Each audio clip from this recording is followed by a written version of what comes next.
Hello and welcome to the Shiny Bees podcast, a podcast for those who like their knitting, comedy and yarn in equally large measures. I'm your host Jo Milmine and this is episode 146, Life Audit, aka what happens when you consider a full and complete Destash. If that's alright, I need a drink, I need a friend, I need your help. Hello and welcome to episode 146 of the Shiny Bees podcast. I'm Jo, I'm your host, and I'm back with you again today, which is Tuesday the 26th of May 2020, with another episode of the show. In today's episode, I'm going to be talking a little bit about what happens when you consider a full and complete Destash, aka Life Audit. Like, what is that about?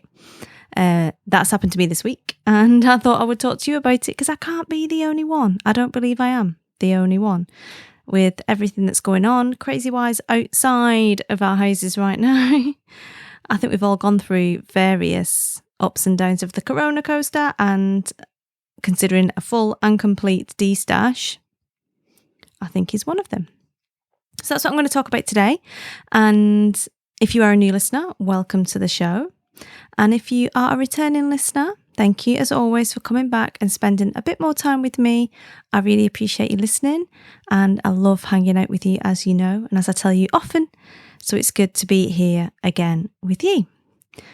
So yeah, I think everyone's had a massive dose of WTF this week, haven't they? And, you know, me included, quite apart from the whole, I might just destash everything that I own. Yarn-wise, WTF, our government's been giving us like loads and loads of banter. I'm not going to get into it, you know, I stay firmly away from the political stuff on here, other than to say, like, Dominic Cummings, you've given me meme gold today. I have not seen memes this good since week 2 when we were all talking about Carol Baskin. So thank you for that. It's about the only thing you're offering. And I'll take it, frankly. The memes have been quality. Absolutely brilliant. If you can pull out an Alan Partridge meme out of the absolute show that's going on, dog show that's going on at the moment, then fair play. But for all the rest of you who are not in the UK, I hope you are keeping well wherever you are in the world. I'm all right. I'm in the north. I'm doing okay. I've managed to get Sainsbury's to deliver to my house now, so so excited. So life's pretty cushy, really. Once you can get Sainsbury's and you can get a curry, then what else really do you need more than that?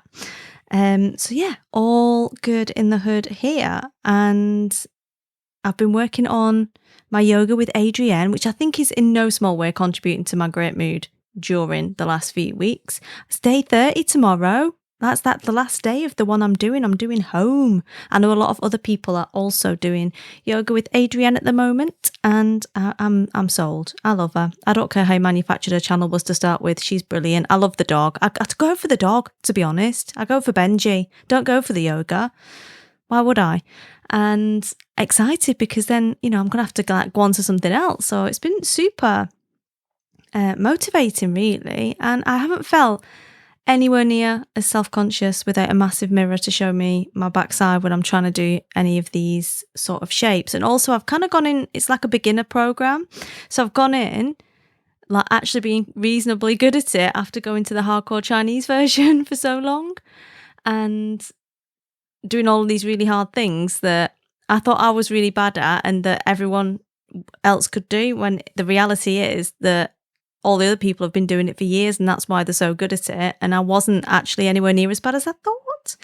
Funny thing, eh? Funny thing. When you actually compare yourself to a proper comparable, how you're not as dreadful as you imagined. I mean, we've never seen that before. So yeah, I've been doing that. And she's very kind. Like the way she speaks and a lot of the things she says just resonate quite well with me. Like she's always like, you know, don't do more than you have to, find what feels good, all of this thing. So I've been listening to this like every day for the last 30 days. And it got me to kind of, I don't know if it's her fault that I've had like not even a passing consideration, a strong consideration for a full and complete destash. But it's happened, and I basically need to come and confess and talk to you about it. So get yourself a rooibos. I've just stoved in a rooibos and honey with milk. Everyone was very, very supportive of the rooibos drinking on Instagram. And get your knitting and we'll crack on with the show.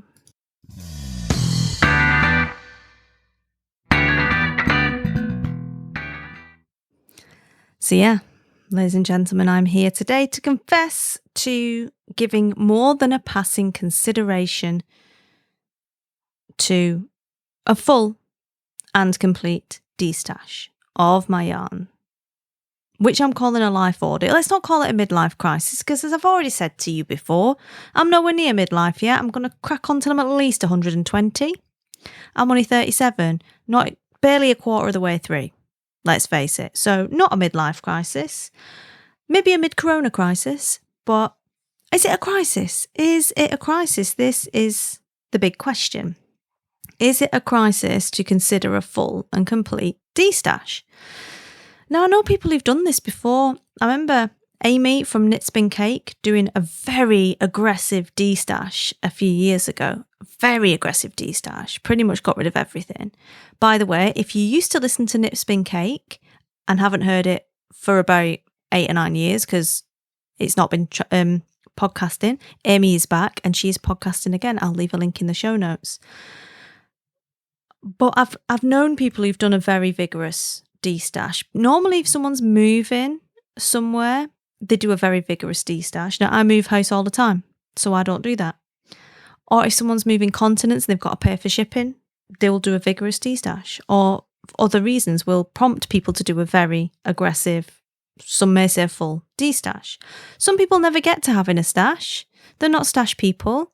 They see something they want to make, they find the pattern, they find the yarn, they knit the thing, they wear it, they don't keep a stash. I've never wanted to be one of those people.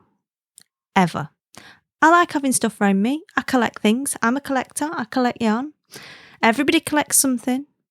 It's a thing. It's okay. Yarn makes me happy. Having a collection makes me happy. Or it did.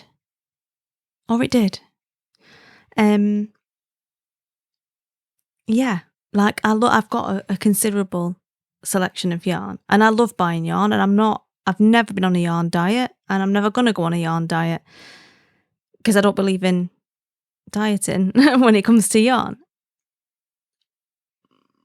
And I also believe that the stash is more than the sum of its parts. It's a pool of potential. It's not a collection of yarn. It's not hoarding or anything negative. It is a vessel for creativity and inspiration that is bigger than the sum of its parts. That is bigger than the individual skeins. What's it called? Is it synergy? Yeah, where it ends up being bigger. Anyway, I believe in that. But I've been considering a full and aggressive destash. Now, I don't really know why either, because it's not like I've got a ton of stuff in there that I don't like, because that's just not true. And I will use all of it at some stage, for sure. But I just woke up one day and thought I might just get rid of all my yarn. Like, I might just scrap it and start again. Like, I like the stuff in there, but there's so much beautiful yarn in the world. There's enough beautiful yarn for everyone. Like, there's always going to be another skein. Like, it doesn't matter how favourite your favourite skein is or your golden skein is. Blast from the past there. It doesn't matter how golden your skein is. There'll always be another skein. There'll always be another chance. There'll always be another favourite. There'll always be more. There is more yarn than any of us would ever need. There is no shortage of yarn for all of the knitters to have all of the yarn that they want. So there'll always be another one. Even if all of the ones I've got now just disappeared into thin air, there would always be another one. Which is interesting, because some people like talk about their stash and get panicky about the thought of losing it. But I just suddenly got to this point where I'm like, well, even if it all went somewhere, I would find more. There is more. There's more for everyone. And I don't know whether it's just some kind of like fresh air depletion from being indoors for so long, or whether it's just a change in attitude or what's important. But I fully reached this point where I'm like, I might just like get rid of it all, and even just like take it to a charity shop or something. Just remove it from the house. Not because I feel like I'm doing anything bad by having it, just because I feel like doing it. And I should add, I've ordered a skip. Like, I am in the middle of a massive clear out, and I think coming back to a house that stood empty for a year also doesn't help, because you come back and think, well, I don't need all this stuff. I've had it for ages.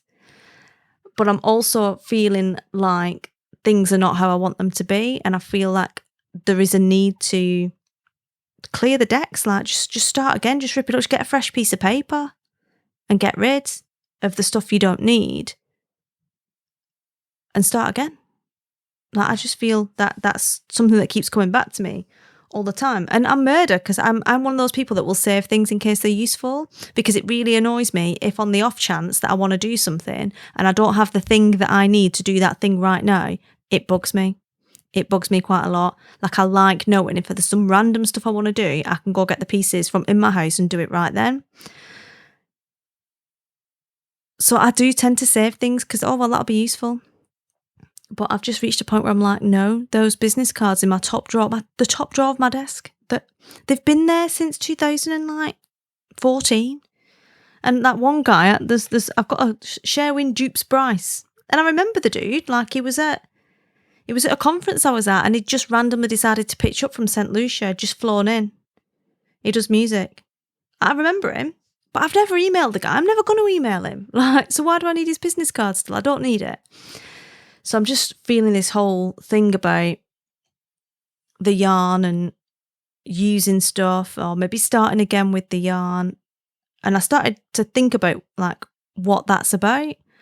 And a lot of it, I think, is about waiting. Like, waiting till you finish this project before starting another one. Waiting for the perfect opportunity to use that skein of yarn. Waiting till you have enough time to cast something on without being interrupted. There's a lot of waiting kind of coming up for me. Either consciously waiting, like now I'm consciously waiting to cast on my new Nurturing Fibres yarn in a beautiful colour that's the colour that I'm only going to wear from now on, because I need to finish the jumper I'm halfway through.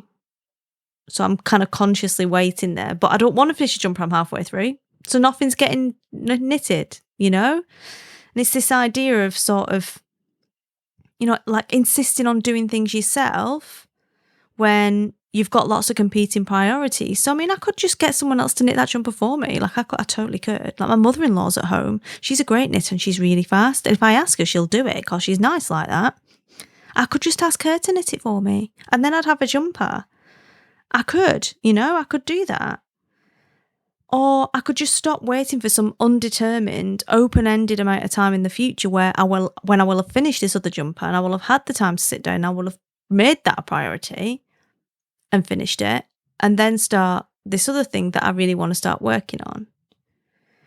And it's in the knitting, because I feel a little bit annoyed about the number of projects I've got lying around 3/4 finished. But there's also like annoyance in the house, like the jobs that are half done. Like, we need to paint our fence outside, and I can't quite decide what colour I want to paint it, except I don't want it to be that grey colour that everyone's painting their fence right now. There are lots of other colours. It doesn't have to be that grey colour. But I can't pick a colour, so now every time I look at that fence, I feel a little bit annoyed. In the same way that every time I look at the massive pile of whips in the corner, I feel a little bit annoyed that I've not finished them. And if that wasn't there, if the fence was painted and the whips were either finished, frogged, or got rid of, the annoyance wouldn't be there. But how does that manifest in creativity? Like, how does that little bits of annoyance, because we're all stuck in our houses now, aren't we? Like, so we're looking at things that we wouldn't have noticed before because we don't spend enough time at home. For the most part, some people do, and I know some listeners do spend an awful lot of time at home.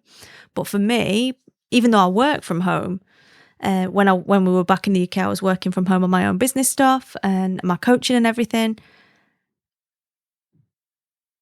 I would still like not see things that I now see and feel really annoyed about, that I really want them to be fixed.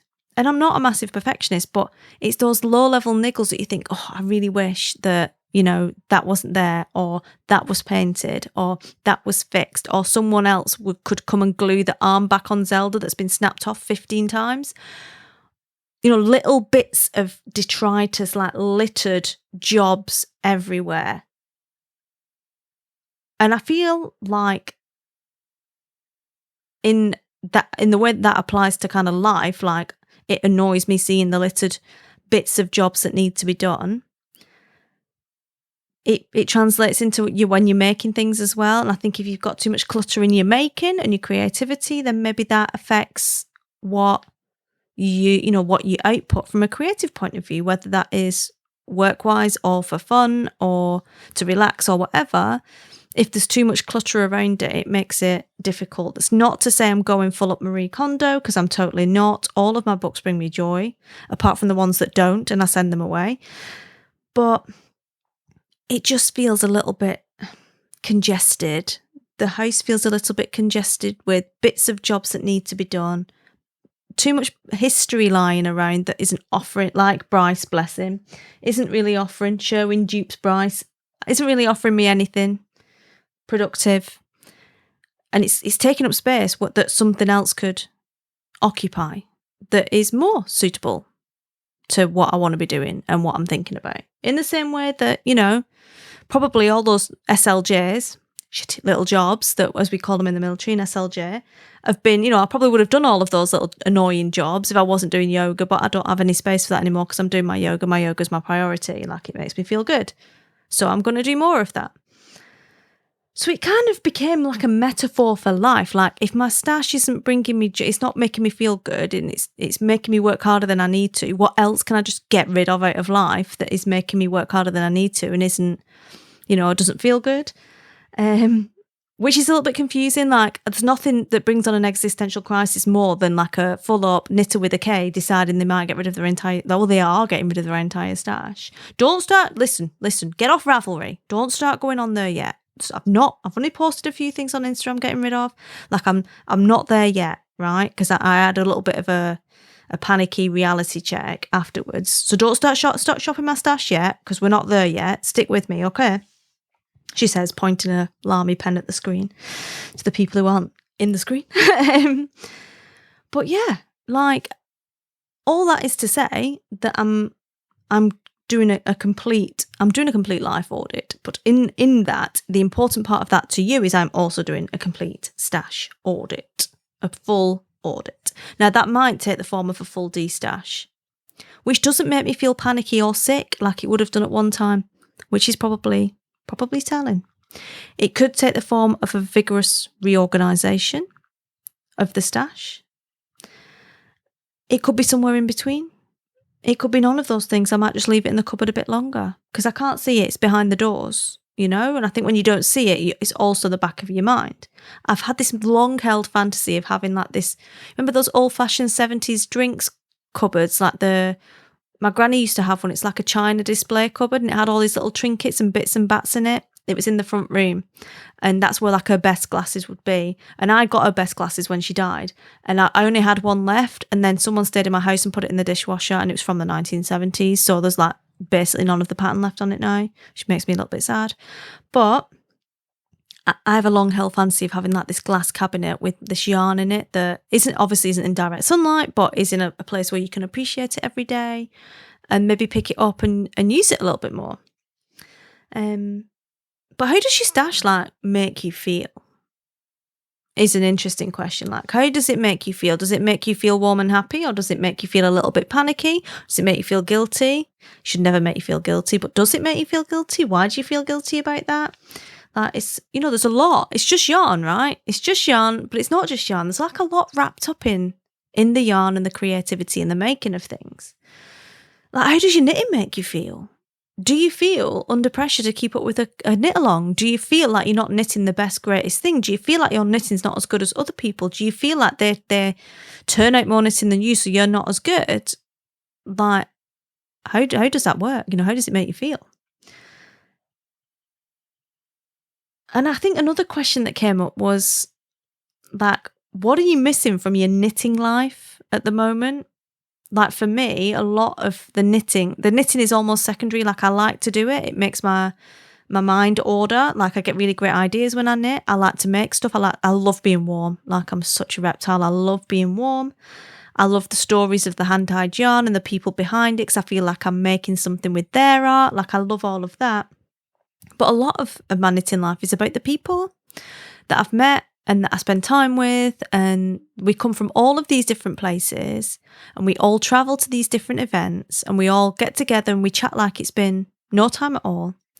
Because they are the people who are as crazy about this thing as we are, as I am, as you are. And that's pretty special, you know, the ones who will go that distance, who will travel that far to go to a yarn show and meet up with their friends and do everything that goes along with that. I'm missing a lot of that at the moment. I've been away as well, which doesn't help, but I'm missing those faces, those people, the squishy hugs. I love hugging people. All of that, you know, the energy, the people. I'm missing all of that. Maybe that ties into the whole let's get rid of all the yarn and start again. I don't know. But it was just something that is kind of going through my head as in a crafting point of view at the moment. And it's a little bit of a kind of step change in pace to what you're used to. Comedy cat patterns. That's the last episode in case you've missed it. But I thought I would put it out there because quite often when I'm thinking something, you are as well. And people will come back to me and say, oh yeah, I'm totally in that place right now. I know what you mean. I've just had that a couple of months ago and this is what I did. And you know, I like to crowdsource ideas and bring them all together and discuss them so we can kind of all learn from each other. I'm a proper community cuddly huggy kind of person like that. And, you know, everyone has great ideas. I like to borrow other people's good ideas and share them around with everyone else so we can all learn. So what am I going to do about it? Because you know what I'm like. I don't like to just sit there and say it and then not do anything. I'm a bit of a doer. So I've ordered a skip and that was meant to be delivered today, but they were running a bit behind. So I said they can bring it tomorrow morning. And a lot of like householdy rubble from the garden, rubbish from wherever is going into that because the tip is open, but you can only get one slot and then you can only bring a certain type of thing. So you can only take textiles or you can only take cardboard or you can only take that per appointment. So I'm like, nah, screw it, I'm getting a skip. Like, I feel like it needs to be a bit more theatrical and symbolic. It needs to be an event, not just pulling up to the tip and throwing things in it. So I've ordered a skip that's coming tomorrow. And they'll recycle everything. They've got their own recycling plant at the skip place. So I feel guilt-free. And it will all be anyway separated into bags to be as it should be recycled because that's just how I roll. But I'm also going to take a look at a resource that I was gifted by Kate Carter Evans of Infinite Twist when I met her last, so not this January, February, it was January, February 2019 when I was in Singapore. She's based in Singapore. She's a friend of my friend May. Lovely lady. And she'd put together this workbook, this process, this exercise for stash fit. Like, do you have a stash that fits? It's not about, and she's very keen to mention that it's not about hardcore destash, having this, having that, about any rules. It's about, do you have a stash that fits you? Which I think is a really interesting subject and a way of thinking about it. And it's quite an involved process. Like, it's not just a case of, you know, pick it up, do you spark joy, right, keep it, otherwise no. There's quite a lot behind it to analyse what kind of things you make and whether you're likely to use them or not, and like a good clean process for it.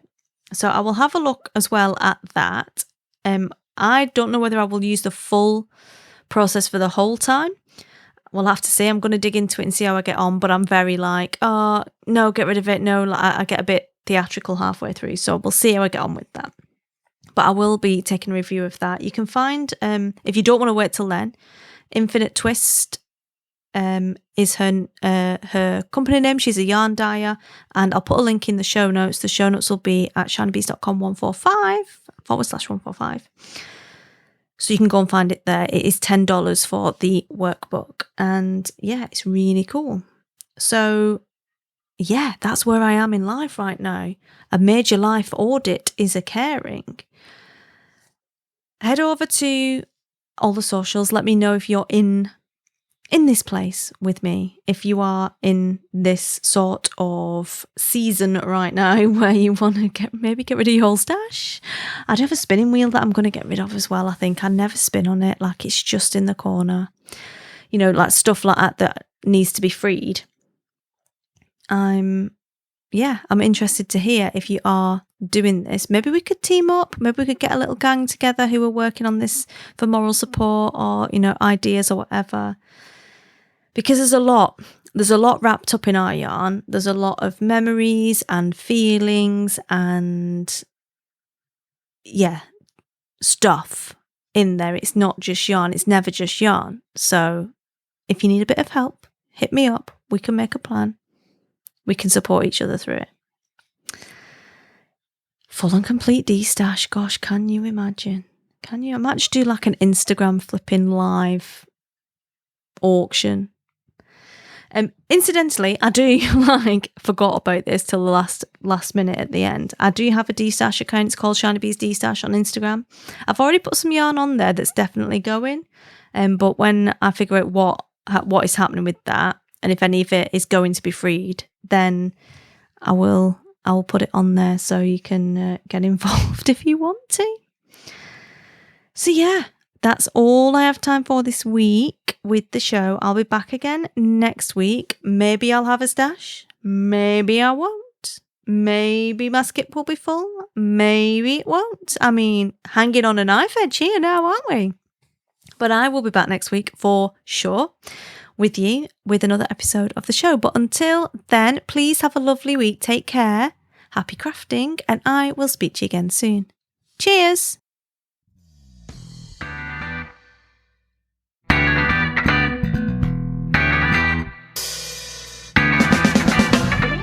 You've been listening to the Shiny Bees podcast. Show notes for this episode can be found on our website at shinybees.com/146. And if you've enjoyed today's show, please do get in touch, info@shinybees.com, Shiny Bees on any of the socials. And if you'd like to leave a review on iTunes or your podcatcher of choice, I would really appreciate it.